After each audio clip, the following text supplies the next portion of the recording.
नमस्कार। सुबह सुबह में आप सभी का स्वागत है। मैं हूं बरखा बली। सुबह सुबह में आगे बढ़ने से पहले सबसे पहले नजर आज की हेडलाइंस पर। प्रधानमंत्री नरेंद्र मोदी का काशी ने किया भव्य स्वागत। आज 4 नई वंदे भारत ट्रेन को हरी झंडी दिखाएंगे पीएम। नई ट्रेनों से सफर होगा आसान, पर्यटन और व्यापार को मिलेगा बढ़ावा। वाराणसी के बाद बिहार में चुनाव प्रचार को धार देंगे प्रधानमंत्री। अमित शाह और नीतीश कुमार समेत एनडीए और महागठबंधन के नेताओं की भी धुआंधार रैली। राष्ट्रपति द्रौपदी मुर्मू आज से अंगोला बोत्सवाना की यात्रा पर। द्विपक्षीय संबंधों को मिलेगी और मजबूती। किसी भी भारतीय राष्ट्रपति का इन दोनों अफ्रीकी देशों में पहला दौरा। दक्षिण अफ्रीका में होने वाले G20 समिट का ट्रंप ने किया बहिष्कार। ट्रंप ने दक्षिण अफ्रीका में श्वेत किसानों के उत्पीड़न और जमीन जब्ती को सम्मेलन में भाग न लेने का कारण बताया। और भारत और ऑस्ट्रेलिया के बीच T20 सीरीज का 5वां और अंतिम मुकाबला आज। सीरीज में 2-1 से आगे है टीम इंडिया। टीम इंडिया 17 साल से ऑस्ट्रेलिया के खिलाफ T20 सीरीज नहीं हारी है। तो सुबह सुबह में अपनी पहली खबर पर नजर डालते हैं। पीएम मोदी आज वाराणसी से देश को 4 नई वंदे भारत एक्सप्रेस ट्रेनों को हरी झंडी दिखाएंगे। नई वंदे भारत एक्सप्रेस ट्रेन बनारस, खजुराहो, लखनऊ, सहारनपुर, फिरोजपुर, दिल्ली और एर्नाकुलम, बेंगलुरु मार्गों पर चलेगी। ये यात्रा समय में कमी लाएगी। इनसे क्षेत्रीय गतिशीलता बढ़ेगी और कई राज्यों में पर्यटन के साथ ही व्यापार को बढ़ावा मिलेगा। तो इस खबर पर अधिक जानकारी देने के लिए हमारे साथ हमारे संवाददाता विकास सिंह जुड़ चुके हैं। विकास जी, देखिए, प्रधानमंत्री नरेंद्र मोदी आज 4 नई वंदे भारत ट्रेन देशवासियों को देने वाले। किस तरह से ये पर्यटन को बढ़ावा देगा, रोजगार को बढ़ावा देगा और यात्रियों के लिए भी सहूलता प्रदान करेगा? जी बिल्कुल, बेहद ही खास है आज का दिन। आज काशी में पीएम मोदी हरी झंडी दिखाकर वंदे भारत ट्रेन को रवाना करेंगे यहाँ से, वाराणसी से खजुराहो, और इसके साथ साथ 3 जो वर्चुअल वंदे भारत ट्रेन का हरी झंडी दिखाकर रवाना करेंगे। निश्चित रूप से इससे यात्रियों को एक बहुत बड़ी सहूलियत मिलेगी। खासतौर से वाराणसी से खजुराहो की दूरी 2 घंटे 40 मिनट कम हो जाएगी, जो सामान्य ट्रेनें चलती थी। तो एक बड़ी चीज होगी। और साथ ही साथ जो वंदे भारत ट्रेन का जो एक्सपीरियंस होता है, जब यात्री उससे यात्रा करते हैं तो एक सुखद यात्रा होती है। कहीं न कहीं हवाई जहाज की यात्रा और वंदे भारत की यात्रा बिल्कुल एक समान होती है। वही बैठने की व्यवस्था, उसी तरह लग्जरी, उसी तरीके साफ सफाई, तमाम ऐसी चीजें होती हैं जो एहसास दिलाती हैं हवाई यात्रा का और आपका समय भी बचाती है। तो निश्चित रूप से बेहद ही महत्वपूर्ण ये है रेलवे ट्रैक, और इस ट्रैक पे वंदे भारत ट्रेन चलेगी तो बहुत ही अच्छी बात है। और खासतौर से लखनऊ से सहारनपुर भी जो वंदे भारत चल रही है, काफी समय से बहुप्रतीक्षित मांग थी इसकी। इसके चल जाने के बाद से तमाम सारे यात्रियों को सुविधा मिलेगी। और कहीं न कहीं आज रेल जिस तरीके से लोगों को जोड़ती है, भारतीय रेल से लाखों की संख्या में प्रतिदिन यात्री यात्रा करते हैं, और उनकी सुविधाओं में, उनकी सुरक्षा को ध्यान में रखते हुए जिस तरीके से वंदे भारत ट्रेनों का संचालन किया जा रहा है, बिल्कुल रेलवे की तस्वीर बदल दी है इस ट्रेन ने। आने वाले समय में वंदे भारत ट्रेन जो है semi high speed train, Bharat की पहली सेमी हाई स्पीड ट्रेन है। ये सुरक्षक मानकों में भी सबसे ज्यादा स्ट्रांग है। इसके सुरक्षा मानक बहुत ही अच्छे होते हैं। इसमें दुर्घटना की संभावना लगभग ना के बराबर होती है। तो बेहद ही खास है ये ट्रेन। और आज काशी से पीएम मोदी इस ट्रेन को रवाना कर रहे हैं। कल जब पीएम मोदी यहाँ पहुंचे थे तो उनका जोरदार स्वागत काशी वासियों ने किया था। और एक बड़ी बात है कि जब जब पीएम मोदी अपने संसदीय क्षेत्र आते हैं, कोई न कोई सौगात जरूर देते हैं, और हर बार ये सौगात मिलती है यहाँ के लोगों को। इस बार भी सौगात दे रहे हैं वंदे भारत ट्रेन की। और साथ ही साथ यहाँ के विकास की अगर हम बात करते हैं तो बिल्कुल अविनाशी काशी कही जाती है। और कहीं न कहीं इसका विकास भी इसी तरीके से यहाँ पर हो रहा है। अगर 2014 के पहले कोई काशी आया हो और अब चला आए तो बिल्कुल यहाँ की रंगत ही बदल गई है। जिस तरीके से यहाँ तमाम सारे विकास कार्य दिखाई पड़ते हैं, किए गए हैं, तो बहुत बड़ी चीज है। और हर बार उनका दौरा पीएम मोदी का खास होता है। लोगों में उत्साह था आज के दिन का। बस इंतजार है कि कुछ ही देर बाद जब पीएम मोदी वंदे भारत ट्रेन को हरी झंडी दिखाकर रवाना करेंगे। जी निसंदेह दें विकास जी, जब भी प्रधानमंत्री नरेंद्र मोदी वाराणसी आते हैं वो नजारा ही, वो दृश्य ही अलग होता है, और आज तो वो 4 नई वंदे भारत ट्रेन देशवासियों को देने वाले हैं। इन तमाम जानकारियों के लिए विकास जी आपका बहुत बहुत धन्यवाद। तो समाचारों में आगे बढ़ते हैं। पीएम मोदी आज वाराणसी से 4 नई वंदे भारत एक्सप्रेस ट्रेनों को हरी झंडी दिखाएंगे। उनमें से एक वंदे भारत ट्रेन लखनऊ से सहारनपुर जाएगी। राजधानी लखनऊ में भी कार्यक्रम को लेकर तैयारियां पूरी हैं। पूर्वोत्तर रेलवे चारबाग रेलवे स्टेशन पर अब से कुछ देर में प्रधानमंत्री नरेंद्र मोदी वाराणसी से वर्चुअल माध्यम से वंदे भारत ट्रेन को हरी झंडी दिखाकर रवाना करेंगे। उत्तर प्रदेश में अब 1 दर्जन वंदे भारत ट्रेन का नेटवर्क सभी प्रमुख शहरों को आपस में जोड़ेगा। लखनऊ के चारबाग रेलवे स्टेशन पर वंदे भारत ट्रेन शुभारंभ अवसर के कार्यक्रम में उप मुख्यमंत्री ब्रिजेश पाठक, मेयर सुषमा खरकवाल समेत तमाम गणमान्य मौजूद रहेंगे।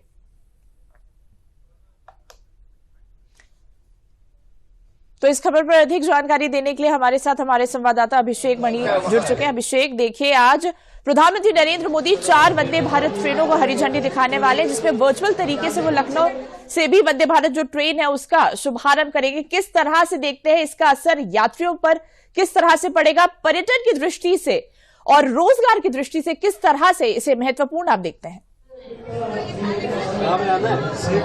जी बिल्कुल, देखिए अगर बात करें तो उत्तर प्रदेश की जनता के लिए एक बहुत बड़ी सौगात है, क्योंकि अब लगभग 1 दर्जन वंदे भारत ट्रेनें हो गई हैं। अगर पूरे देश की बात करें तो लगभग 82 यूनिट ट्रेनें हो गई, मतलब 164 वंदे भारत ट्रेनें पूरे हिंदुस्तान में चल रही हैं। अगर उत्तर प्रदेश की बात करें तो जितने प्रमुख शहर हैं उनकी कनेक्टिविटी कर रही है वंदे भारत। इस ट्रेन के बाद से लगभग 1 दर्जन ट्रेन हो जाएगी। और आज अगर बात करें तो प्रधानमंत्री मोदी वाराणसी से वर्चुअल माध्यम से इसका शुभारंभ करेंगे। लखनऊ से अगर बात करें, लखनऊ की छोटी लाइन है, यहाँ से लेकर सहारनपुर की अगर बात करें तो लाखों यात्री थे जिन्हें परेशानी का सामना करना पड़ता था, लेकिन अब कहीं ना कहीं उन्हें जो है बहुत बड़ी सौगात मिली है। जिसके बाद से बात करें तो वंदे भारत ट्रेन चलेगी, वहीं वाराणसी से लेकर खजुराहो तक वंदे भारत ट्रेन चलेगी। तो ऐसे 4 ट्रेनें जो हैं वंदे भारत की चलेंगी। हम आपको दिखाना चाहते हैं जो इंतजाम किए गए हैं। आप ये ट्रेन देख सकती है किस तरह की आधुनिक ट्रेनें होती हैं, किस तरह से सीटों का अरेंजमेंट होता है, किस तरह से अगर बात करें तो जो आधुनिकरण की बात है उसकी बात करते हैं। अगर भारतीय रेल की बात करते हैं तो देश का सबसे बड़ा नेटवर्क है। और आप देखिए किस तरह प्रधानमंत्री नरेंद्र मोदी के इस उद्घाटन कार्यक्रम में स्कूल के बच्चे जा रहे हैं। हम उनसे भी बात करने की कोशिश करेंगे, उनको कैसा लग रहा है। बाबू, कैसा लग रहा है आपको वंदे भारत? बहुत अच्छा लग रहा है, बहुत अच्छा लग रहा है मेरे को जाके। कैसा लग रहा है वंदे भारत ट्रेन? बहुत अच्छी ट्रेन है, आधुनिक ट्रेन है। देखिए आधुनिक ट्रेन, और बच्चे भी उनसे बात करेंगे क्योंकि बच्चे कल का भविष्य होते हैं और प्रधानमंत्री मोदी लगातार उस पर ध्यान देते हैं।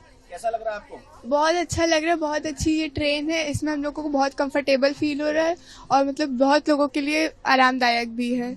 बिल्कुल, देखिए बहुत आरामदायक भी है। तो लगातार आप देख सकते हैं किस तरह से भीड़ है। ये बच्चे जा रहे हैं, सफर करेंगे, यहाँ से लेकर सहारनपुर तक ये ट्रेन जा रही है। उसके बाद से वाराणसी से अगर बात करें तो खजुराहो, इस तरह से 4 नेटवर्क हैं लगातार अगर बात करते हैं जो जिनको हरी झंडी दिखाकर प्रधानमंत्री नरेंद्र मोदी ट्रेन का शुभारंभ करेंगे। जी बिल्कुल अभिषेक, जिस तरह से वंदे भारत जो ट्रेन है वो यात्रा में सुविधा दे रही है, इसके साथ साथ छोटे कस्बों की कनेक्टिविटी में भी सुधार आ रहा है। कहीं ना कहीं वंदे भारत ट्रेन इसको भी ध्यान में रखकर आगे बढ़ रही है।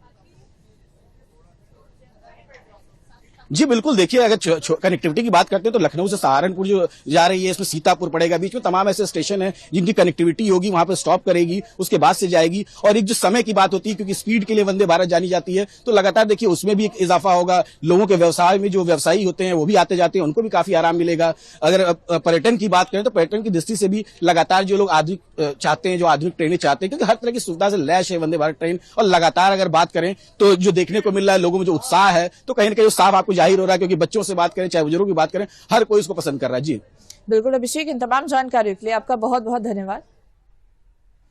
समाचार में आगे बढ़ते हैं। पीएम मोदी के अपने संसदीय क्षेत्र वाराणसी पहुंचने पर काशीवासियों ने उनका स्वागत किया। लोगों ने कहा कि पीएम मोदी जब भी वाराणसी आते हैं हमें सौगातें देकर जाते हैं। देखिए वाराणसी से हमारे संवाददाता विकास सिंह की खास रिपोर्ट। पीएम मोदी का अपने वाराणसी संसदीय क्षेत्र पहुंचने पर लोगों ने जोरदार स्वागत किया। यहाँ तमाम सारे लोग मौजूद हैं। आज पीएम मोदी एक बार आए हैं, आप लोगों ने कैसे स्वागत किया उनका? जी बहुत अच्छे से, बहुत प्यार से, और ये था हमारी आंखें इंतजार कर रही थी, उनके दर्शन के लिए प्यासी थी। हम सब जो है उनके दर्शन के लिए बहुत उत्साहित थे।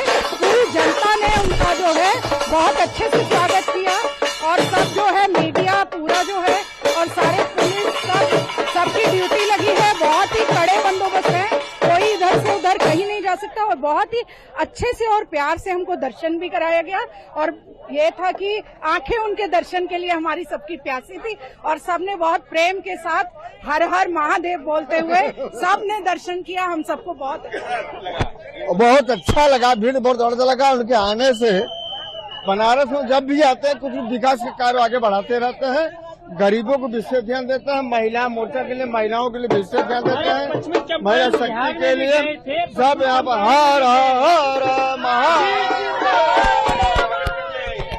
जी, मेरा नाम लुबना बेगम है।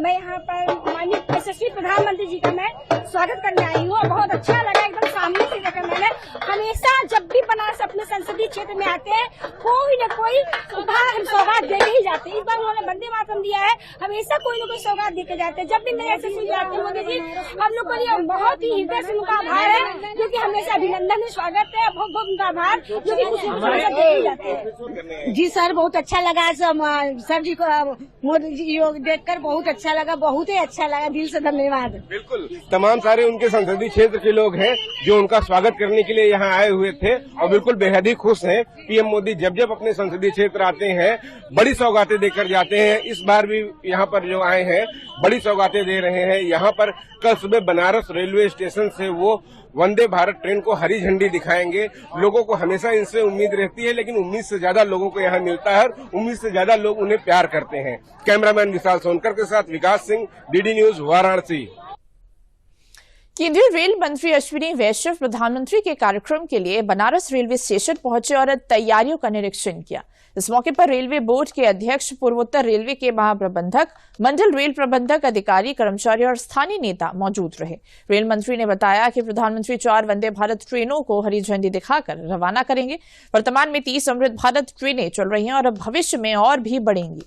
अमृत भारत ट्रेन में 11 जनरल कोच और 11 स्लीपर कोच होंगे, जो वंदे भारत तकनीकी मानक के अनुरूप हैं। अब बनारस से कुल 8 वंदे भारत ट्रेनें संचालित होगी। प्रधानमंत्री श्री नरेंद्र मोदी जी 4 वंदे भारत सर्विसेज को फ्लैग ऑफ करेंगे यहाँ से बनारस स्टेशन से। पहली बनारस से खजुराहो को जोड़ने वाली वंदे भारत है, दूसरी लखनऊ से सहारनपुर को जोड़ने वाली है। ये दोनों उत्तर प्रदेश, बनारस से खजुराहो उत्तर प्रदेश मध्य प्रदेश को जोड़ने वाली, और लखनऊ से सहारनपुर ये काफी लंबे समय से डिमांड थी। सहारनपुर के, रुड़की के, उन सब मुरादाबाद वगैरह सब क्षेत्रों को कैपिटल से जोड़ने वाली। तीसरी फिरोजपुर से न्यू दिल्ली को जोड़ने वाली है, जो कि पंजाब के बहुत सारे एरियाज को दिल्ली से जोड़ेगी। और चौथी एर्नाकुलम यानी कोच्चि, वहां से बेंगलुरु को जोड़ने वाली है, जो कोच्चि और कोयम्बतूर के पास में 3 और बड़े इंडस्ट्रियल सेंटर्स हैं, उन सब को जोड़ते हुए बेंगलुरु की तरफ जाएगी। इन चारों की चारों वंदे भारत से पैसेंजर्स को बहुत बेनिफिट होगा। और जिस तरह से वंदे भारत को लोगों ने अभी एक्सेप्ट किया है देश में, करीब अब तक 7.25 करोड़ पैसेंजर्स वंदे भारत में चल चुके हैं। बिहार विधानसभा चुनाव के दूसरे चरण का चुनाव प्रचार चरम पर अब अंतिम चरण में है। हर दल के बड़े नेता और प्रत्याशी चुनाव प्रचार में व्यस्त हैं। प्रधानमंत्री नरेंद्र मोदी भी आज वाराणसी के बाद बिहार जाएंगे। आज सीतामढ़ी और बेतिया में विशाल जनसभा होगी। पीएम मोदी यहां से पश्चिम चंपारण की 9 और पूर्वी चंपारण की 11 विधानसभा सीटों के मतदाताओं को साधने की कोशिश करेंगे।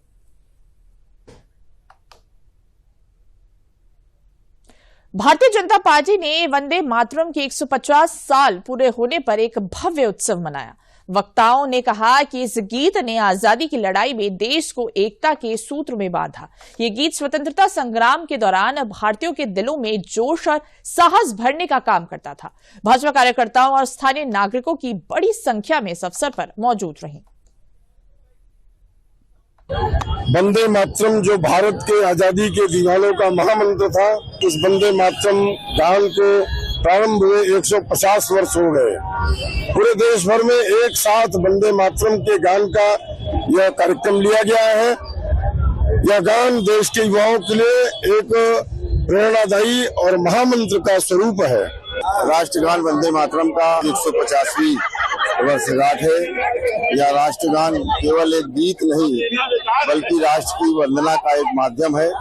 जब इस देश के अंदर संघर्ष का कालखंड था, उस समय हमारे देश के महापुरुषों ने इस राष्ट्रगान को आत्मसात करके, वंदे मातरम को आत्मसात करके जो राष्ट्र विरोधी ताकतें थी, जो औपनिवेशिक ताकतें थी, उनको भगाने में इस राष्ट्रगान की बहुत बड़ी भूमिका है।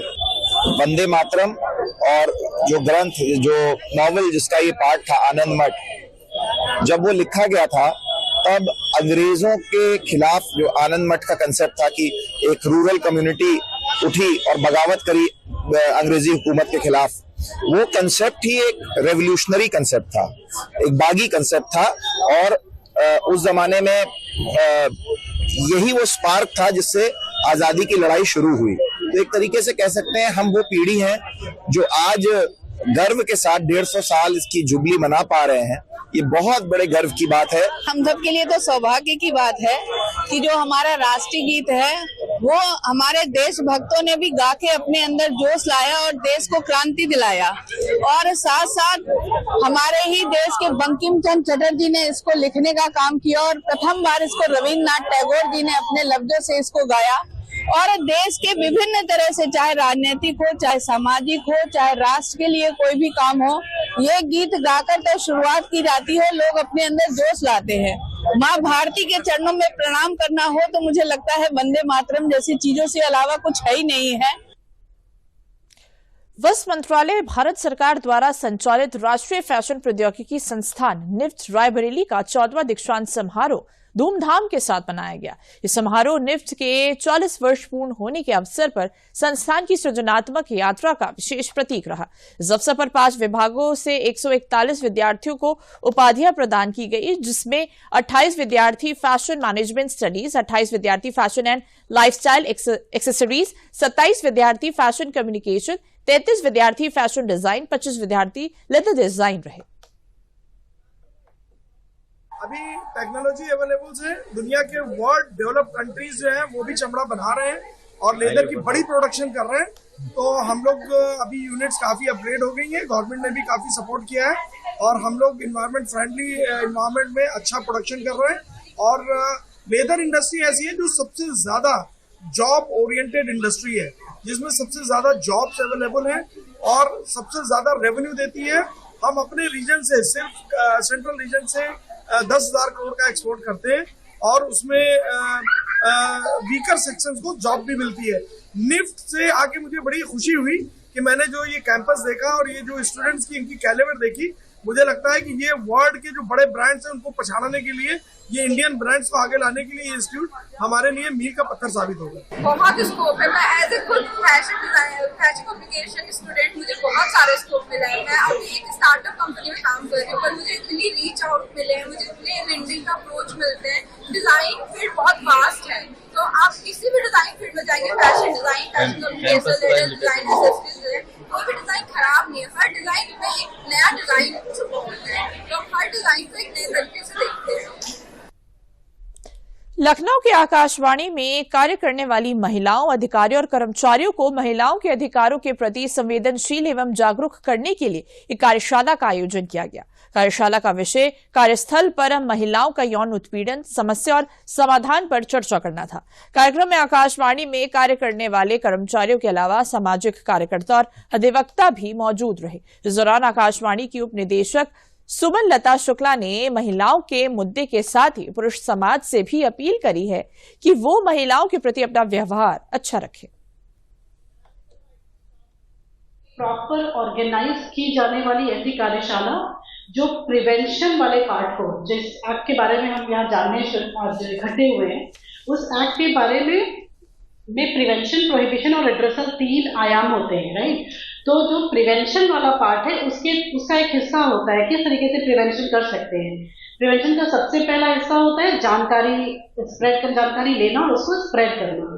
तो आंतरिक समिति के पीठासीन अधिकारी के तौर पे मैं सुमन लता मैम का बहुत बहुत धन्यवाद, आभार उनका व्यक्त करती हूँ कि उन्होंने इस सब्जेक्ट को न सिर्फ आंतरिक समिति का गठन किया, बल्कि अगले हिस्से को किस तरीके से प्रिवेंशन के ऊपर काम कर सकते हैं, जानकारी साझा करके और करवा के लोगों के बीच एक जनरल अवेयरनेस क्रिएट करके उसका इनिशिएटिव लिया। और ये संभव नहीं हो पाता है जब तक सीनियर मैनेजमेंट इसको एक्रीडिएट ना करे, जब तक इसको सपोर्ट ना करे। गोरखपुर जीआरपी और आरपीएफ को बड़ी सफलता मिली है। जांच के दौरान प्लेटफॉर्म नंबर 2 के वीआईपी गेट पर एक संदिग्ध युवक के बैग से 99,09,000 रुपए नकद बरामद हुए। युवक बिहार के मोकामा जिले का निवासी है। पूछताछ के बाद उसे आयकर विभाग को सौंप दिया गया है। बिहार चुनाव के मद्देनजर लगातार जीआरपी आरपीएफ की संयुक्त टीम द्वारा रेलवे स्टेशन पर संदिग्ध व्यक्तियों सामान की चेकिंग की जा रही थी। उसी क्रम में प्लेटफॉर्म नंबर 2 पर वीआईपी गेट के पास एक व्यक्ति संदिग्ध हालत में सूटकेस लिए हुए दिखाई दिया। इसको रोक करके चेक किया गया तो उसमें 99,09,000 रुपए नकद बरामद हुए। कहाँ से आ रहा था? पूछने पर बताया कि यह पैसा उसने गोरखपुर में लिया है और वो मोकामा का रहने वाला मोकामा लेकर जा रहा था। पैसे का हिसाब किताब के बारे में? पैसे का हिसाब किताब अभी नहीं दे पाया। इस संबंध में आयकर विभाग को सूचना दे दी गई है। अग्रिम कार्रवाई आयकर विभाग द्वारा की जाएगी।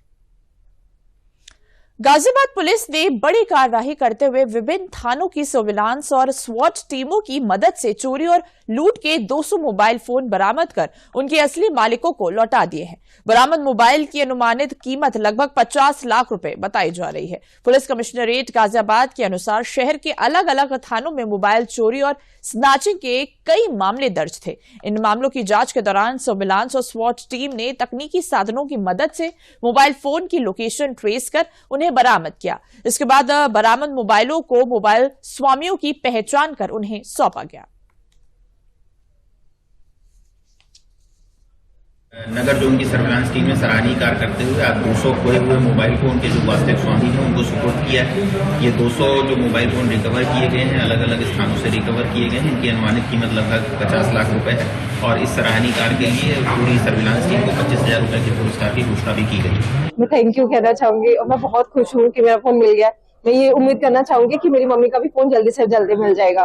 मुझे बहुत खुशी है और मैं गाजियाबाद पुलिस को दिल से धन्यवाद देना चाहता हूं कि उन्होंने मेरे फोन के ऊपर मतलब जिसने भी चोरी किया था उसका एक्शन लेकर मेरा फोन मुझे रिटर्न किया है।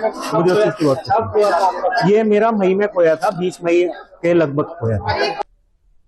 जनपद हमीरपुर की राठ कोतवाली क्षेत्र के बसेला गांव के पास एक तेज रफ्तार डीसीएम ने बाइक सवार 3 युवकों को रौंद दिया। हादसा इतना भीषण था कि तीनों की मौके पर ही दर्दनाक मौत हो गई। हादसे के बाद ग्रामीणों में आक्रोश फैल गया। सैकड़ों की संख्या में लोगों ने सड़क जाम कर प्रदर्शन शुरू कर दिया।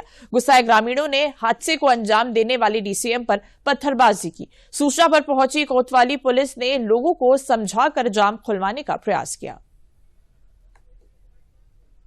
थाना क्षेत्र अंतर्गत राठ पनवाड़ी मार्ग पर डीसीएम चालक द्वारा अनियंत्रित होकर मोटरसाइकिल में टक्कर मार दी गई, जिससे मोटरसाइकिल पर सवार श्री कृष्ण पुत्र छोटेलाल श्रीवास उम्र लगभग 22 वर्ष, ब्रिजभान पुत्र इंद्रपाल ढीमर उम्र लगभग 21 वर्ष, राकेश पुत्र नरेश श्रीवास उम्र लगभग 22 वर्ष, निवासीगण सदर कैठा थाना राठ जनपद हमीरपुर की मौके पर ही मृत्यु हो गई। सूचना पर तत्काल थाना राठ पुलिस द्वारा मौके पर पहुंचकर थाना पुलिस द्वारा शव को कब्जे में लेकर आवश्यक वैधानिक कार्रवाई की जा रही है। घटना से क्षुब्ध होकर ग्रामवासियों द्वारा सड़क पर जाम लगा दिया गया था, जिसे अब खुलवा दिया गया है और यातायात अब सामान्य है और अन्य आवश्यक विधिक कार्रवाई प्रचलित है। बढ़ते अपनी अगली खबर पर, जहां भारतीय हॉकी की 100वीं वर्षगांठ को हर्षोल्लास के साथ मनाया गया। इस मौके पर कानपुर और चित्रकूट में हॉकी प्रतियोगिता का आयोजन कराया गया। देखिए रिपोर्ट। साल 1928 से 1959 तक वैश्विक स्तर पर भारत का दबदबा बनाने वाला खेल, मेजर ध्यानचंद जैसे दिग्गज खिलाड़ियों का नाम भारत के इतिहास में दर्ज कराने वाला खेल, भारतीय हॉकी 7 नवंबर को अपने 100 गौरवशाली वर्ष पूरे कर रहा है। इस अवसर पर प्रदेश के कानपुर देहात और चित्रकूट में हॉकी प्रतियोगिता का आयोजन किया गया, जिनमें खिलाड़ियों ने बढ़ चढ़ के भाग लिया। कार्यक्रमों में अधिकारियों के साथ साथ पूर्व खिलाड़ियों और कोचों को भी आमंत्रित किया गया। आइए जान लेते हैं कार्यक्रम में शामिल हुए लोगों से कि उन्होंने भारतीय हॉकी की 100वीं वर्षगांठ को किस प्रकार मनाया। हमारा जो सफर रहा है, जो भारतीय हॉकी का बहुत गोल्डन पीरियड रहा है। हम लोग कई बार ओलंपिक में भी पदक जीते हैं, हम लोग world cup, Olympic, Asian champion बहुत सारे, और करंट में भी हमारी हॉकी बहुत अच्छा कर रही है। काफी हम लोग गर्ल्स और बॉयज दोनों को देखा जाए तो बहुत अच्छा कर रहे हैं। माननीय प्रधानमंत्री जी की भी आभारी है कि उन्होंने एक अलग से खेल मंत्रालय बना करके खेलों को बढ़ावा देने का काम किया है और उसी तारतम्य में उन्होंने हॉकी के लिए जो 100 वर्ष पूरे हुए हैं आज पूरा देश में बनाया जा रहा है। इसी यहाँ भी हमारे जो राष्ट्रीय कोच है, हम सबको भी गौरव है कि हमारे यहाँ भी राष्ट्रीय कोच आदरणीय जयशंकर शुक्ला जी हैं, जिनके नेतृत्व में उन्होंने हॉकी अकादमी की भी स्थापना की है और उस पे यहाँ पर जो है अपने जनपद स्तर पर भी आज यहाँ पर स्टेडियम में इस कार्यक्रम का आयोजन किया गया है। जिन लोगों ने हॉकी और ओलंपिक को सफल बनाने में सहयोग किया, तो मेरे को जो मेडल मिला वो ओलंपिक में लिरिक्स, म्यूजिक और कंपोजिशन कैटेगरी में मिला। मैंने हॉकी का जो गीत बनाया उसके लिए मुझे मेडल मिला। इस तरह के कई कैटेगरीज हैं। दरअसल भारतीय हॉकी महासंघ IHF की स्थापना 7 नवंबर 1925 को हुई थी, जिसको भारतीय हॉकी के स्थापना दिवस के रूप में मनाया जाता है। समाचारों के अंत में नजर आज की हेडलाइंस पर।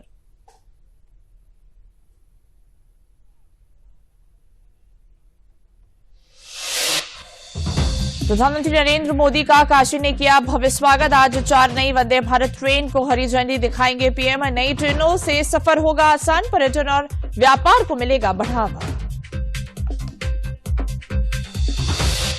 वाराणसी के बाद बिहार में चुनाव प्रचार को धार देंगे प्रधानमंत्री। अमित शाह और नीतीश कुमार समेत एनडीए और महागठबंधन के नेताओं की भी धुआंधार रैली।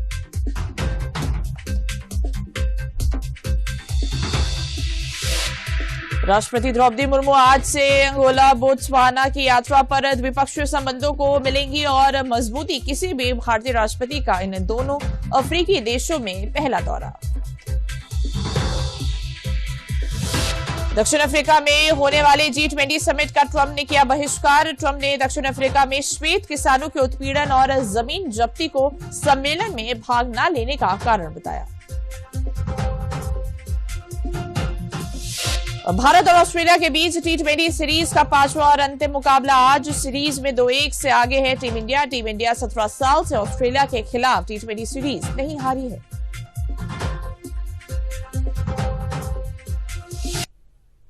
तो समाचारों में अभी के लिए बस इतना ही। मुझे दीजिए इजाजत। नमस्कार।